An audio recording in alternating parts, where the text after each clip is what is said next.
No terve! Mä oon Jade, sun amerikkalainen kaveri Suomessa. Ja pitkästä aika taas mä puhun suomea Instagramissa. Ihmiset kysyvät minulta. Hei, voitko tehdä video suomeksi? Totta kai mä voin.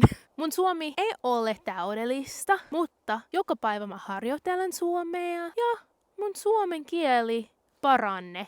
Hei, arvaa mitä? Tämä on mun 5. vuosi suomea. Ja jos mä pääsen suomen kielitesti läpi, mä voin saada suomalainen kansalaisuuden. Mitä ihmettä? Mä olen niin inoisaani. Mä luulen, että tämä vuosi on niin iso mulle. Mulla on paljon tavoitteita ja myös mä haluaisin haastaa itseäni. Joo. Mutta en tiedä mitä muuta mä haluaisin puhua tänään. Mutta olen niin kiitollinen, että olet täällä, että sä katsoit mun videoita. No, kiitos ja nähdään. Moikka!